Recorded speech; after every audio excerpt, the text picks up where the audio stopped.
Hey everybody, it's Tafony here once again. Hope you're doing well. Today we are checking out the Zorlon Cannon by Industrial Music Electronics, also known as the Harvest Min. At this point, it sounds like this.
We need to give a huge shout out once again to our good Euro pal Mariusz for lending this to me. I really appreciate it. I couldn't do it without you. This one is a really unique thing, and I hope we can scratch the surface with it today. There is so much that you can do with any Eurorack module, but in the case of the Zorlon Cannon, I feel like already it's going to be a lot of, well, you didn't process audio in this way, or you didn't convert your envelopes to binary using the input, or so many different things. Like, the sky is the limit, but I do want to just scratch the surface with it, talk about it, check it out. Speculate on whether or not there'll be a Mark III of this. I do know on the speculation front that they can no longer make the Mark II.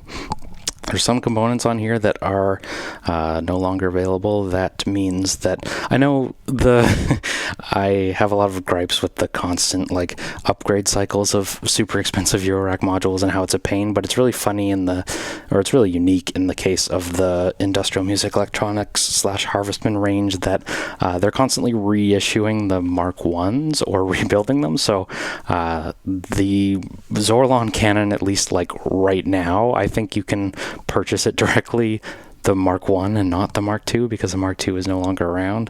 And same for they're redoing, I think, Hertz Donut and some other Mark I modules. But I just think that's kind of like they all have their own unique flavor. And if I'm not mistaken too, you can get Piston Honda Mark III for less than the earlier versions, just because they're harder to find and have their own unique flavor. So I just think that's an interesting bit of Harvest Min lore, I guess. Okay, so what is it? 2 shift registers, linear feedback shift registers. I mean, in my mind, it's also kind of 8. I guess it's 8 outputs, 4 per each channel, and the top one is focused on clocks, and the bottom one is focused on audio. Now, I did find, actually, I don't think it really matters which one you want to use for which. However, I did find for using it as a noise output source, I have found it easier off the rip to get it out of the first one. And I don't know if that's just the range settings or the length settings, but yeah, that's where that's at. I'm not going to cover everything, I promise you. We're just going to jump into this for the first time today. So what is it? We are going to externally clock it for the most part, I think. I know this is probably Eurorack blasphemy, but I just find, I don't know, Eurorack videos and modules have this aversion to clocking everything, and I just want to make everything clocked. I don't know. I just, maybe that's just the techno music that I make, that just, I want everything in sync. Just I guess if this is your master clock and using this for trigger outputs, and that is totally fine. If we increase this here, or decrease this, yeah, we'll go. I do want to externally clock it, but maybe we'll just show, to get this started, the first and foremost use for this one that comes to mind is sort of just a, not Euclidean, but Euclid-esque sequencer. Hold on, let's bring some of that in. So there's a range knob here, binary conversion side on the sequencer side here. It's kind of just randomness in my mind. I know that if you are super intellectual and can figure out every single bit of this, probably lots to chew on there. I know some people are super excited about the binary system in, I know those Chaos devices do a lot of that too. If that is something that, I don't know, tickles your fancy, then it is on board here. So kick out of the first one. The snare is the Timpleggio out of the second. Sorry, how have I run out of cables? We just started the video, y'all. Okay, and then we've got our 2 hi-hat triggers out of this one. And I believe, because it's triggers, let's slow this down a bit. Nope, too much. So I will always say, I want you to, I'm not trying to be like Bob Ross or anything, but I want you to imagine how you would use this in your setup. Because I know constantly in videos I get comments that are like, well, you didn't use this to convert an envelope to binary. You didn't use this as a binary wave folder to process a different module. And I just like consider what you would use this for. So the basic workflow, we talked about how there's all of these outputs. There's individual outputs and individual editing per channel. So you can use it sort of like a normal sequencer. But there's also a mix output. So, and I believe I'm just gonna, let's see, trigger something else. Maybe we'll throw this into the data just to see. So if you hear, I'm actually putting this out to the mixer, which we don't want to hear. You'll see this is a sum of all of them, and I believe you can also send them negative. So in the mix output, each individual one can subtract from the rest of it. So there's also sort of like a way in the fifth, or to sort of gleam a fifth module as like, or a fifth output as a absence of triggers output, if that makes sense. So if we go into this one, I'm gonna take it out and we'll trigger something else. Maybe I'll just trigger the clap. And sorry, we will get into using the oscilloscope for other things right now, but I just wanted to show you how the clock focused one is sort of how the clock focused one is focused.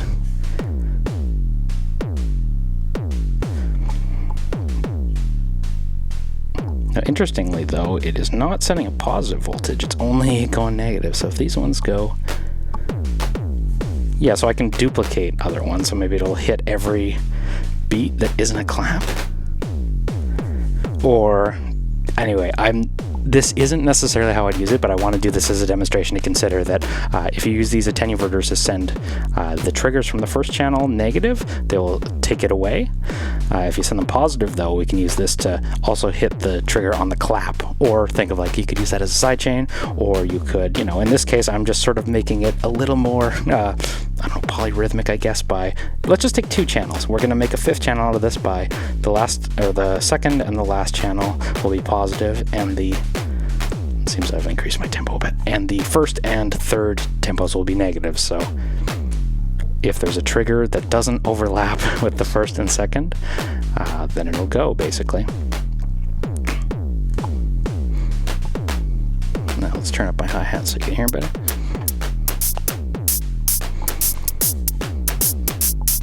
And just kind of makes for a nice random syncopated thing, right? And I haven't even changed any of the battery settings, right? So let's turn up the tempo bit. We'll say this is kind of touchy. Like the BPM rate, even in the low range, you can go from here to here. And it's pretty drastic. Now, for that reason, I think you want to externally clock it. Let's clock it.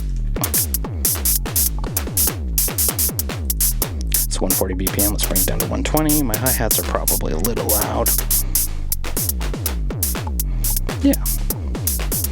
Now, super weird, super syncopated. I totally get it. Now, the way we want to, so I'm listening to this and I'm thinking, okay, I want less of the kick. I don't know if we're going to be able to get it to 4 on the floor in an easy way, but the way that you do this, and I'm going to have to reference the manual, hopefully y'all will forgive me. So let's hear it now. So to configure it, we got to hold down the output select button and spin, and you'll see the different output LEDs getting lit up. And I'm sorry, I know that's kind of hard to see in here, but it jumps between the A and the B as well, so just be aware of that. We want to go to the green one, which is our first one, and you'll see, all right, maybe we'll spin this to the other side so you can actually see. It's hard to check. This is the classic Eurorack video problem. So you get either the tap or the length, and if you change the length,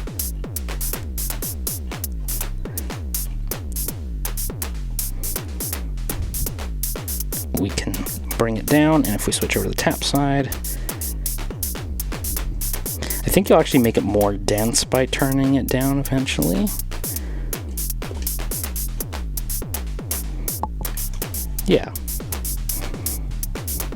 And again, because it's on the binary way, it's kind of hard to mangle it. Like, you just, yeah, hold it down. Go. Output select, we'll go over to the second one, we'll do the same. And to be honest, I don't think anyone's planning to do step sequencing with the Zorlon Cannon, but kind of think of it as like a really random syncopated thing in the vein of like what you'd use Euclidean for. Just like come in here and like think about density, right? It's not exactly the same. There is lots of you out there who will, oh, I was changing the output, not the length.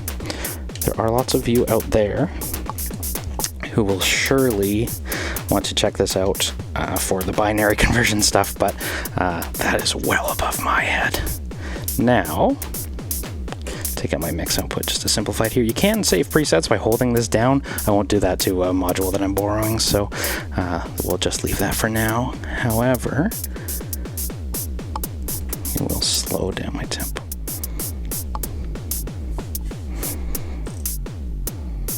I wish there was a way to do the clock division in, though, which I'm sure someone will point out that there probably is a way, but that's okay. So, use one for the Zorlon Cannon, some unique, crazy, syncopated sequencing of drums.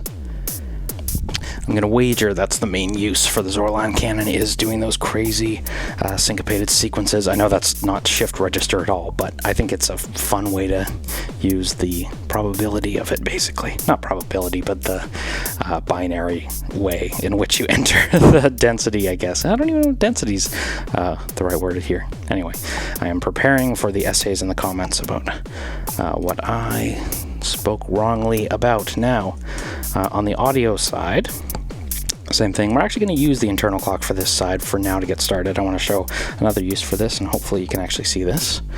Let's go ahead and do this in a way that you can see.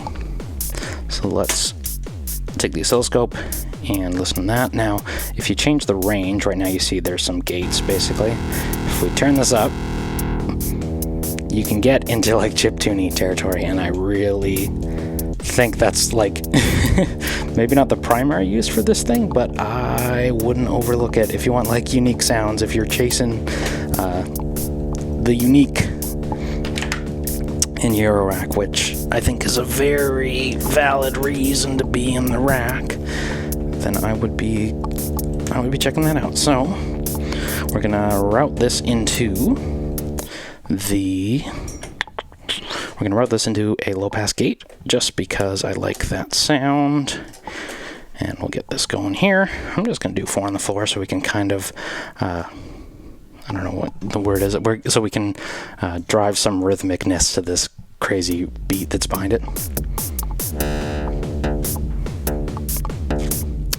So this is a mix out, and this will be a sum of the attenuated versions that are on here, right? And again, you can subtract them from this. Now, the interesting thing about that, though, is if you turn them all the way down on this audio focus side, and hopefully you can see, they don't turn them all the way out like the first side, which can subtract them all the way out, which is interesting. But if we turn this up, this will basically work like a pitch knob.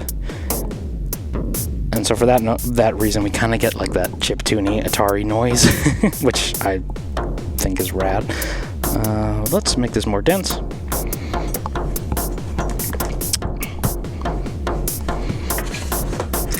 I think that's Super cool. Let's get that going a little bit more.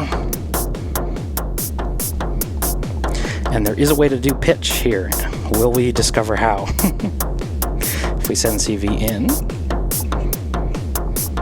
let's send it a randomly generated sequence.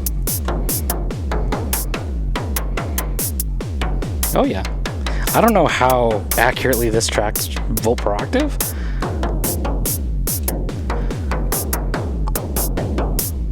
But it's very interesting. If you go down the ranges, see again, we're going to get into like stepped random, which is also really interesting. So again, I'm just trying to impart to you ways in which you could use the Zorlon Cannon in your own setup because, yeah, so what if we, for that reason, I'm just going to jump ahead to something else. Let's do, instead of using that for audio in, we'll do that to modulate the frequency on that steady state fade, steady state gate. So, sorry y'all, I'm not, I should have done some more unpacking. So let's instead take the output of the piston Honda, take the mix into the steady state gate. So now, stepped random going into the cutoff of my steady state fade, steady state gate. I'm sorry, I bumped that. Maybe we'll even load this out a little bit. So now my pitch is affecting that. If I take my pitch out, how does it change? Yeah, even more random. Okay. Send my sequence to the piston Hondas, volt per octave in.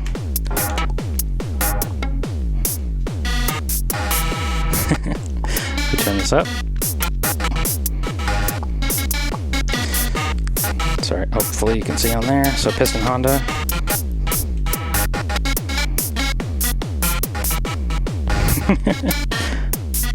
Let's just do one output. So you can see it's in gates, but when you mix them, you can get some random stepped voltage here. I really like it for that.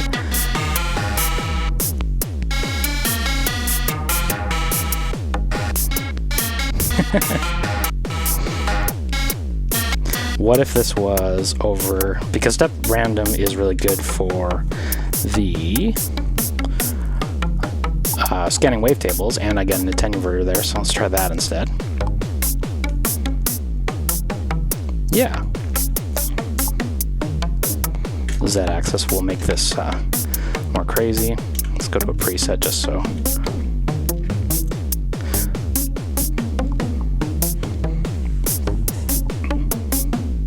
Yeah. FM it a little bit. So that wasn't even what I set out to do here, but again, this is kind of the things I appreciate about the Zorlon Cannon. So if you look on the piston Honda now and yourselves, sorry, the camera work is always a disaster on the show, but you can see wavetable scanning going on there, following our mix there. And if we turn up the frequency here,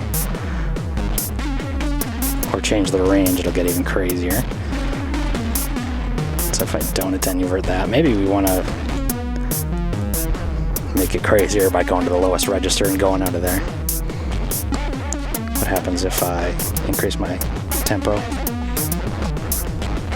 So now this is 100 BPM. It just feels like a clock division issue that you can pretend for all intents and purposes that that's like 120 when I'm doing 60 now. So now we'll go back to the Zorlon Cannon. Anyway, modulation options abound on here. Fun, exploratory ways to do them. If you do a single output, though, you get... This isn't clock either, so what happens if we clock that?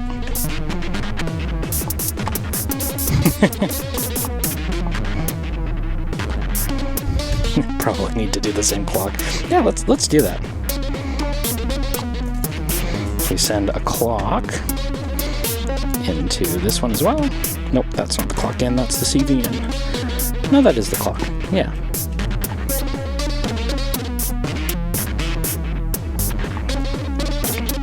Now you can modulate the seed as well, which I'm kind of curious what this is going to do. Maybe if I had a modulation source, well, why don't we make it... Sorry, I'm not even clocking the external clock. That's the external clock. So now it'll be clocked. Now. The chaos continues. Let's try, I don't know, why don't we modulate the seed from the Zorlon. Whoa.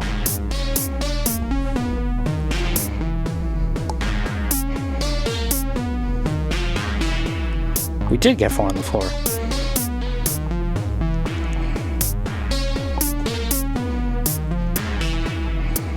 So let's change up our drum beat because we have been at this for a minute. Get over to the first one. Add some more tap. Shorten the length.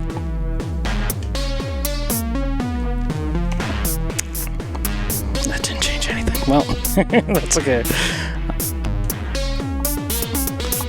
I guess you do get clock division by way of the range button.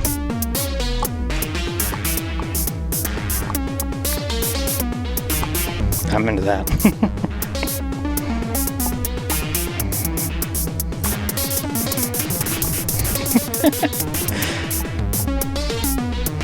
Yeah, that's good.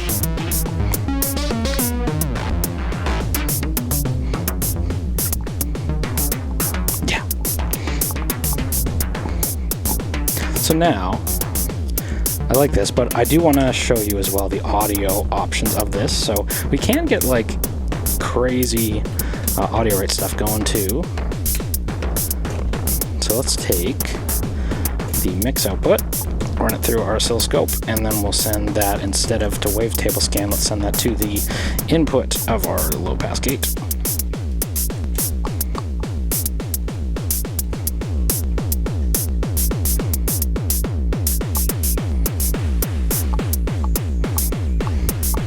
This sounds absolutely crazy, and I actually really appreciate that about it. So let's turn off our drums for a moment if I can.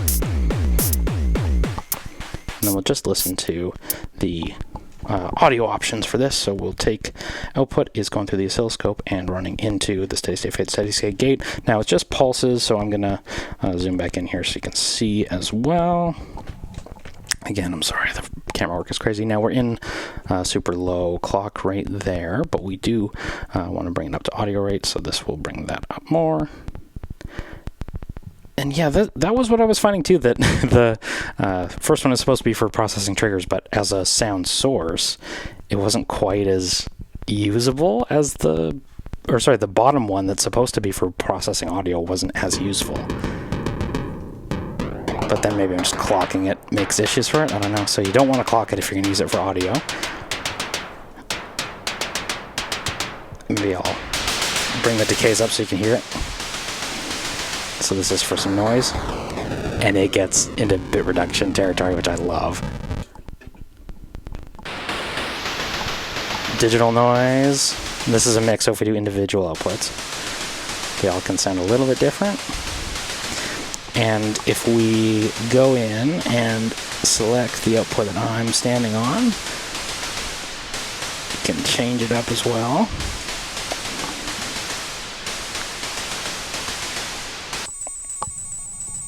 Into craziness, and I like that. I wouldn't use that on its own. I mean, I wouldn't use noise on its own at all either, but if we mix that in with the other sources, let's hear the first one. Go over to that one. Change that up. And maybe if we put that into that same crazy, that's like probably being like 1-bit binary, if we turn that into negative and then listen to the mix out, that's just going to make it more crazy because we're subtracting that from the first one. So now you see our waveform is less dense because there's some subtraction of those other ones. If I bring this down to bit reduce it, yes.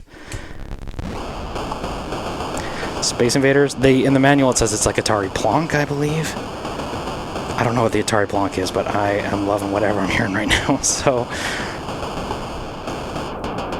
and then I believe this will track volt per octave, but let's see if that's actually true. If I put it in the CV input, put the attenuator all the way up.